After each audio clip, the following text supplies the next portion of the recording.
juga. Yang masuk di Indonesian Idol waktu itu yang masuk di 15 besar itu ada 3. Ada 3. Dari isi dari Yogyakarta. sini semua. Iya. Wah, ini. Take it easy. Bu Kepala Biro BAAKPSI. Ini kepanjangannya apa, Bu?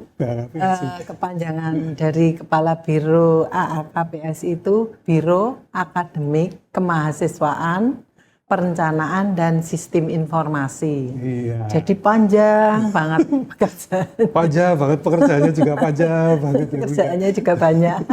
Ini mohon maaf mengganggu waktunya. Ibu pasti hari ini sudah padat banget jadwal. Iya, ya ini podcast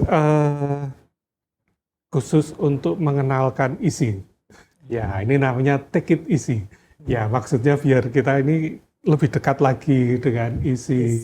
Informasi tentang isi ini juga semakin bisa keluar. Ya, ini masih episode awal, Ibu. Jadi mungkin nanti kita kasih informasi yang cukup valid ya, dan pasti ini valid ya teman-teman ya. Yang nonton podcast ini ya, karena beliau ini sudah malang melintang di isi ya, jadi sudah sangat paham. Apalagi ini yang mau kita sampaikan berkaitan dengan PMB ya, Bu. Penerimaan mahasiswa baru. Beliau ini sebagai apa, Bu, di PMB sekarang? Saya selaku sekretaris pusat di nasional. Ya, di SNP PMB. Kemudian kalau di isi Yogyakarta itu biasanya selaku wakil ketua dari pelaksanaan PMB. Jadi yang mengatur seluruh aktivitas PMB di isi Yogyakarta untuk baik UTBK maupun mandiri. Semuanya, Bu ya? Iya. Termasuk nanti lokasi-lokasi juga? Jadi nanti kalau lokasi itu kita nanti ada penanggung jawabnya. Ya. Tapi tetap di bawah kendali dari kita. Dari Ibu? Iya. Siap, Bu. Ini bercerita tentang PMB, Bu. PMB kita ini bagaimana, Bu? Besok yang 2024 ini? 2024, Jadi ini dalam bulan Januari awal itu kita sudah melakukan sosialisasi dan promosi untuk kegiatan penerimaan mahasiswa baru yang jalur SNBP, Seleksi Nasional Berbasis Prestasi, berdasarkan prestasi. Jadi ini sesuai dengan penjadwalan untuk SNBP ini pengumuman kuota sekolah sudah dimulai tanggal 28 Desember. Jadi kegiatan SNBP ini sudah di tahun 2023 akhir sudah mulai ya. Kemudian masa sanggah kuota sekolah ini nanti bulan Desember juga sampai dengan tanggal 17 Januari. Jadi saat pengumuman langsung boleh disanggah. Kemudian untuk pengisian PDSS-nya ini sudah mulai tanggal 9 Januari sampai nanti 9 Februari. Itu pengisian PDSS. Ini banyak singkatan-singkatan, nanti kita kayak pengisian data sekolah ya. Data sekolah. Jadi ini ya sekolah-sekolah mulai mengisi dan sekarang saatnya anak-anak mengisi, siswa-siswa mengisi PDSS. Dan sekolahnya. Iya. Jadi yang memasukkan mana siswa yang eligible, yang sesuai dengan kuota dari masing-masing SMA itu kan ada siswa-siswa yang eligible. Jadi kuotanya didasarkan pada akreditasi masing-masing sekolah. Misalnya sekolahnya itu akreditasinya A, itu mendapat kuota 50%. Ya, 50% dari jumlah siswa itu. Terus yang B itu 25%. Terus yang C itu 5%. Gitu. Kemudian setelah pengisian PDSS ini nanti akan ada pendaftaran SNBP. Pendaftarannya itu baru 14 sampai 28 Februari. 14 Januari ini. 14 ya, Februari. 14 Februari itu baru pendaftaran. Oh, baru pendaftaran. Ya, terus setelah itu pengumuman hasil SNBP itu pada tanggal 26 Maret.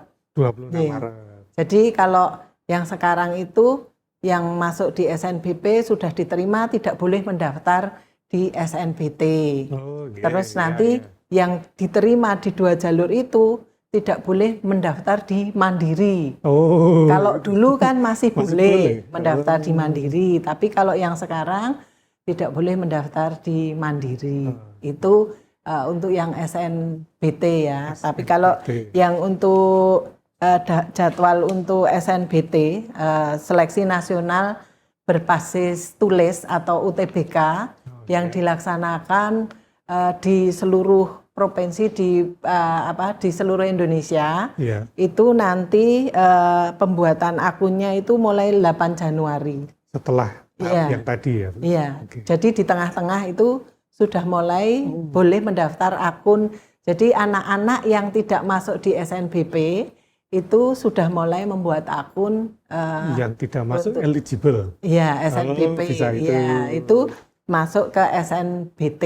Gitu. Ini penting nih teman-teman Iya. ya, nanti nonton ini penting. Iya. Ya, jadi biar informasinya dari Ibu ini detail begitu. Iya. Monggo Bu. Jadi tanggal 8 Januari sampai 15 Februari itu pembuatan akun. Kemudian pendaftarannya itu 21 Maret, Pak. 21 Maret sampai 5 April itu baru pendaftaran yang untuk SNBT. Kemudian pelaksanaan UTBK itu biasanya dibagi dalam 2 gelombang.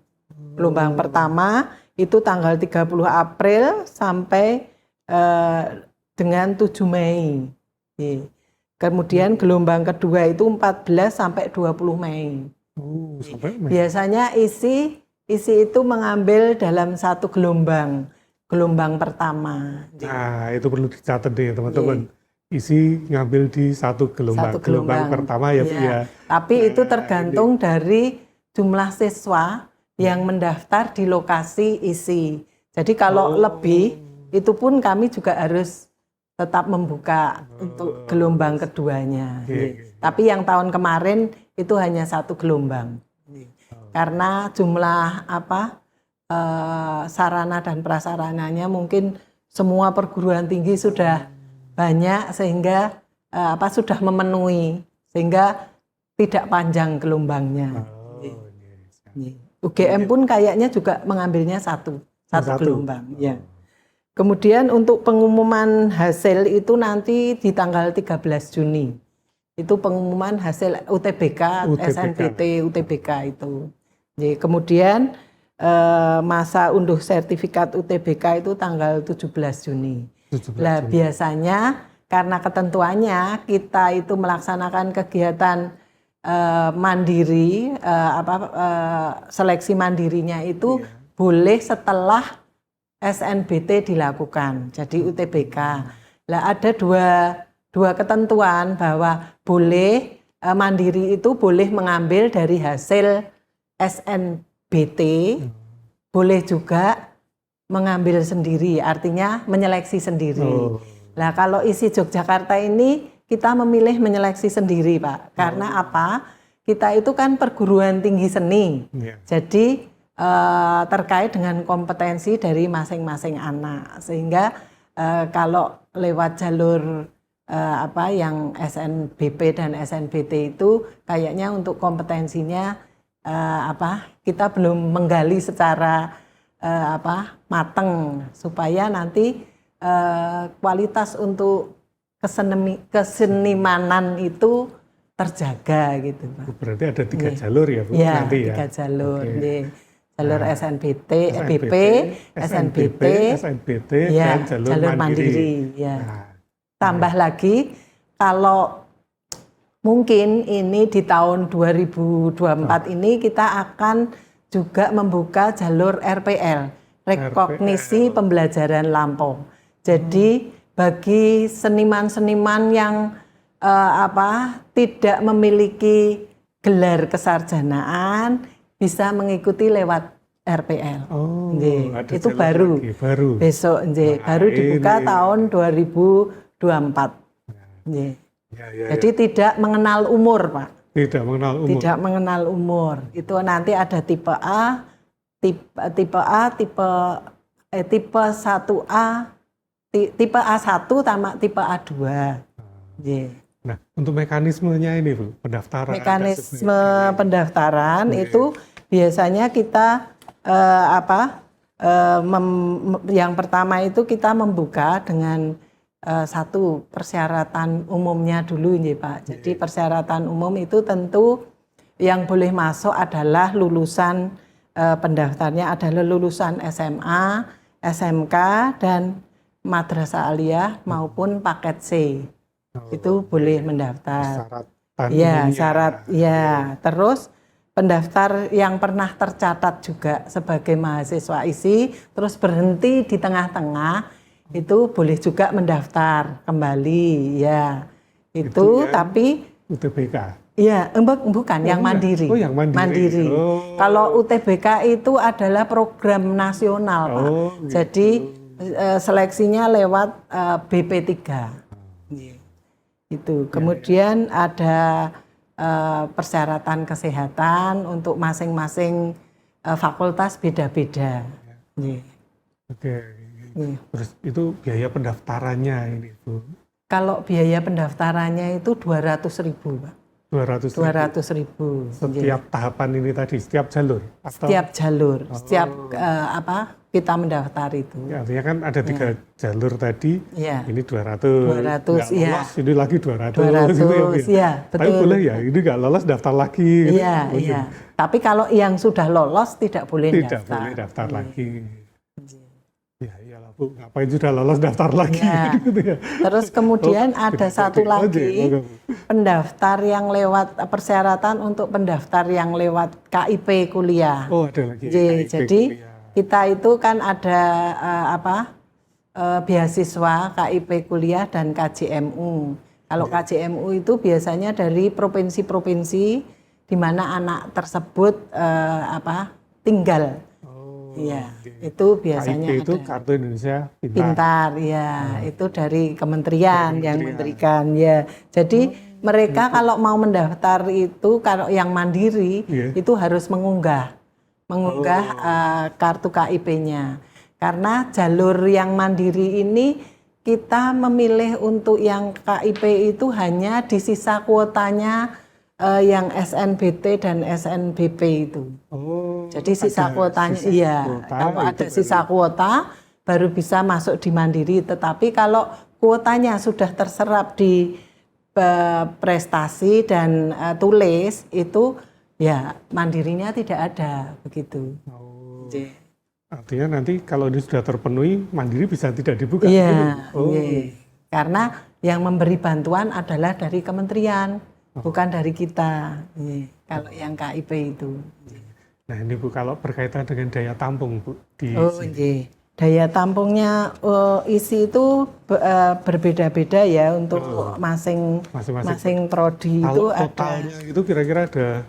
Totalnya itu sekarang ada perubahan Pak. Jadi untuk tahun ini Fakultas Seni Pertunjukan itu daya tampungnya 610. 610 itu terbagi untuk 10 prodi. 10 prodi. Ya, untuk tari itu daya tampungnya 80, kemudian seni kerawitan 50, musik 125, pendidikan musik 90, penciptaan musik 45, penyajian musik 40, teater 70, etnomusikologi 50, seni pertunjukan, seni pedalangan ini yang paling kecil, ini 15. Kemudian pendidikan seni pertunjukan 45. Jadi ini memang ada kenaikan daya tampung karena ISI Yogyakarta ini kan mau menuju ke Badan Layanan Umum, di mana kita mengarahkannya programnya adalah revitalisasi untuk program internasionalisasi. Jadi bagaimana ISI Yogyakarta ini mengarah pada pendidikan yang berbasis ke internasional. Dan itu selama ini kuota itu terpenuhi semua ya? ada yang beberapa, tapi sedikit sekali yang tidak terpenuhi, hanya 2 prodi mungkin ya. Kalau yang ada prodi itu yang besar sekali animonya. Itu. Jadi baru seni pertunjukan. Ya, kemudian untuk seni media rekam itu ada 372 daya tampungnya. Nah, ini ada fotografi itu 120, kemudian film dan televisi ini 100, kemudian produksi film dan televisi ini baru, Pak. Oh, baru ya. Jadi ini program studi baru yang baru buka tahun kemarin, dan tahun ini ikut di kelompok seleksi secara nasional. Oh, sudah ikut. Ikut ya. Ini kemudian animasi ada 120. Jadi itu yang dari kemudian yang untuk seni rupa ya, Bu ya. Seni rupa itu kok bentar saya tarikan yang seni rupa. Tapi rata-rata itu animo gitu selalu meningkat ya, Bu ya? Iya, selalu meningkat di kita karena mungkin juga kita ikut di 3 jalur, kemudian juga dengan prestasi-prestasi kita. Jadi ada prestasi ISI Yogyakarta ini, salah satunya adalah QS Award kita, yang QS Award yang by subject itu untuk desain and art itu di QS 150 sampai 200. Jadi ini peningkatannya juga kita mendapat beberapa penghargaan dari kegiatan-kegiatan baik dosennya maupun mahasiswanya. Itu banyak sekali, yang tingkat internasional juga banyak, Pak. Bahkan tahun kemarin itu yang di Singapura juga mendapat juara untuk paduan suaranya dan lain-lain. Ini calon mahasiswa baru bisa tambah info lagi nih. Bahkan Salma itu lulus dari sini, Pak. Salma yang juara Indonesian Idol itu. Itu juga. Yang masuk di Indonesian Idol waktu itu, yang masuk di 15 besar itu ada 3. Ada 3. Dari ISI Yogyakarta. Dari sini semua. Iya. Wah, ini teman-teman yang pinter nyanyi nih, punya bakat nyanyi nih. Siapa tahu ya besok. Tapi tidak cuma yang Fakultas Seni Pertunjukan. Media rekam kan juga ada film pendek itu ya, Pak, juara film pendek. Banyak prestasi mahasiswa. Kemudian yang untuk seni rupa ya, Pak. Seni rupa itu ada 785. Pak. Daya tampungnya ini dinaikkan karena animonya besar, tapi yang kemarin daya tampungnya kecil, sehingga tahun ini itu dibuat 2 kelas. Di Fakultas Seni Media Rekam juga ada kelas-kelas khusus yang dibuat 2 kelas. Kemudian selain aktivitas pembelajaran yang yang reguler ini, kita juga mempunyai aktivitas untuk mahasiswa dan mahasiswa asing. Itu dari luar masuk ke sini. Iya. Dan sebenarnya untuk ISI Yogyakarta itu animo mahasiswa asing masuk ke ISI itu besar, Pak. Tetapi karena ada pendistribusian untuk perguruan tinggi yang lain, sehingga jatahnya tidak sebesar yang animo mahasiswa yang mau masuk. Itu mahasiswa masuk ini tidak mempengaruhi PLG daya tampung ini? Enggak, itu di luar. Itu di luar program. Iya, di luar program ini. Artinya nanti teman-teman kalau kuliah di sini bisa ketemu nih barengan kuliah sama orang-orang luar kan gitu ya. Iya, seneng. Terus kemudian mungkin juga kita mempunyai program khusus untuk mahasiswa dan mahasiswa itu kita kenalkan dengan budaya di sekitar ISI dengan cara mencangkokkan mereka di rumah-rumah penduduk. Kemudian mereka itu diajari bertanam, bercocok tanam, pakai caping gitu-gitu. Jadi mereka seneng. Wah, ini artinya kan calon mahasiswa baru yang dari Indonesia ketemu dari luar juga, jadi saling berinteraksi, berinteraksi, gitu ya. kemudian Ketemu masyarakat mempunyai juga ya. teman banyak, bisa mengembangkan diri keluar, itu juga dari mahasiswa-mahasiswa ISI banyak, Pak. Ya. Saya teruskan ya. Untuk seni murni ini daya tampungnya 120, Pak. Terus kriya itu 115, desain mode kriya batik itu ada 70 ya. Kemudian untuk desain interior 140, kemudian desain komunikasi visual 120, kemudian desain produk 80, kemudian tata kelola seni 70, kemudian konservasi seni 30, dan yang terakhir desain media. Ini juga baru juga. Ya, tetapi juga animonya sudah besar, Pak, karena ini juga merupakan pecahan dari desain komunikasi visual yang animonya paling tinggi. Pengembangan. Iya, pengembangannya. Iya. Jadi kalau desain komunikasi visual itu S1-nya, kalau yang ini D4-nya. Jadi terapan. Iya. Ini banyak peminatnya banyak. Iya. Dan kemudian untuk kuota, Pak.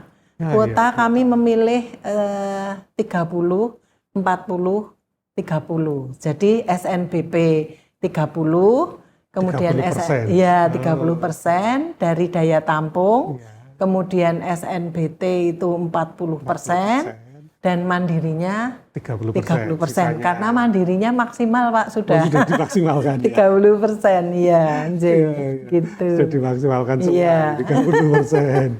Tidak bisa tambah. Nggak bisa tambah. Iya, tidak bisa tambah. Iya. Itu, Pak. Nah, kemudian ini Bu, info seperti ini sudah ada di website atau di mana kita dapat? Sudah. Ini semua ada di website kita. Website ISI Yogyakarta. Nanti ada di bawah. Iya, informasi ada. ya. Sudah ada, Pak, informasinya. Itu buku panduannya juga sudah ada. Itu bisa di-download sama calon mahasiswa. Iya, bisa di-download. Panduannya. Iya, panduannya. Gitu.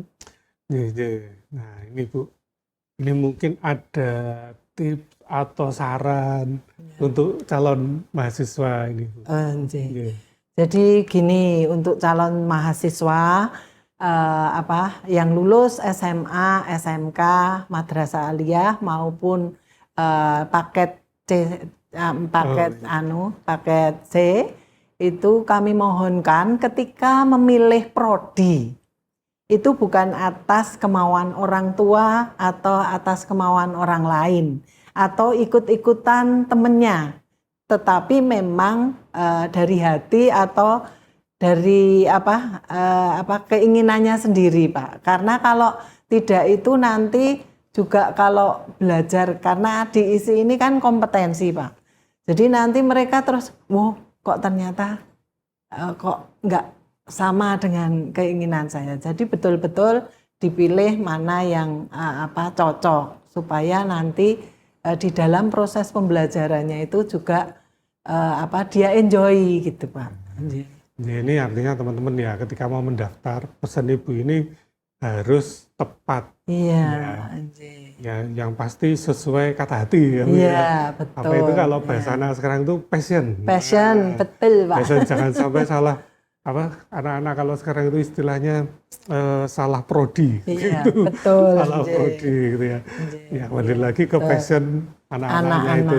Jangan sampai ketika masuk malah nggak selesai. Iya, betul. Kasihan juga. Iya, terus nanti di tengah-tengah mogol, mandek gitu. Dan perlu kami sampaikan di sini, Pak, ISI Yogyakarta itu kan UKT-nya murah, Pak. UKT-nya paling murah, tetap paling murah ya. Tetap paling murah. Info UKT ada di website juga. Iya, juga ada di web. Artinya semuanya sudah ada semua. Nah, kira-kira apa lagi, Bu, informasi? Jadi kalau yang mandiri 2024 ini kami belum menyusun jadwalnya.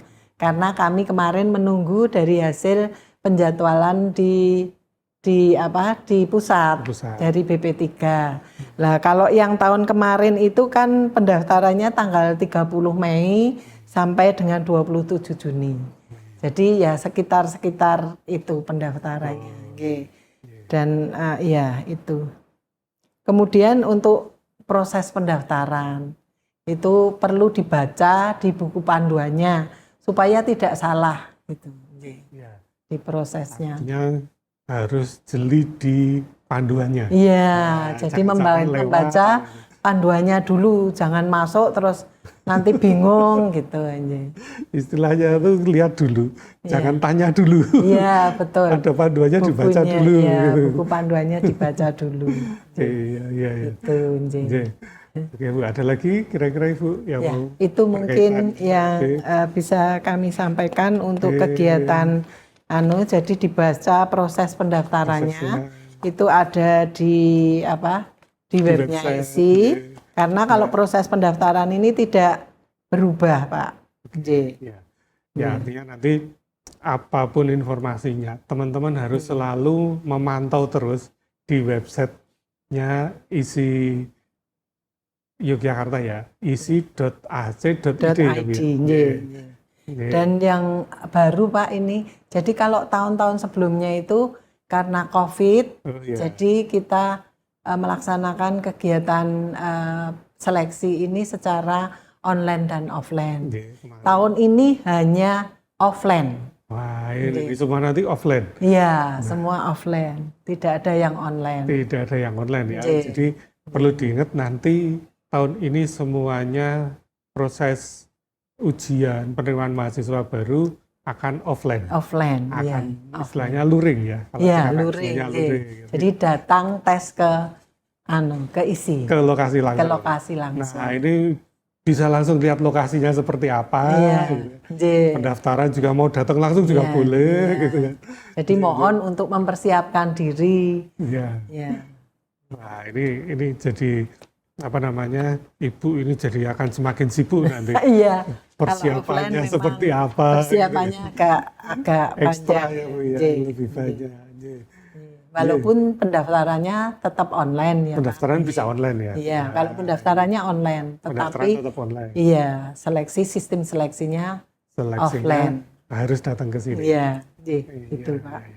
Ada lagi Ibu informasi yang mau disampaikan? Saya kira sudah Pak. Kalau sudah, terima kasih sekali Bu sudah mengganggu waktunya. Mungkin ada closing statement Ibu, monggo. Ya kan biasanya beliau-beliau yang super sibuk ini kan pasti ada sesuatu yang disampaikan. Monggo Ibu. Jadi karena kita adalah perguruan tinggi, tentunya tak ada batasan kreativitas untuk mahasiswa ISI. Kemudian mari kita ambil peluang untuk menuju ke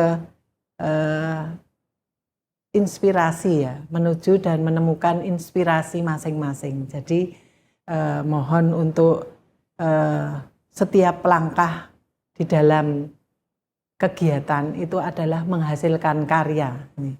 Karena kita adalah perguruan tinggi pencipta dan penyaji ya. Jadi menghasilkan karya cipta dan karya saji.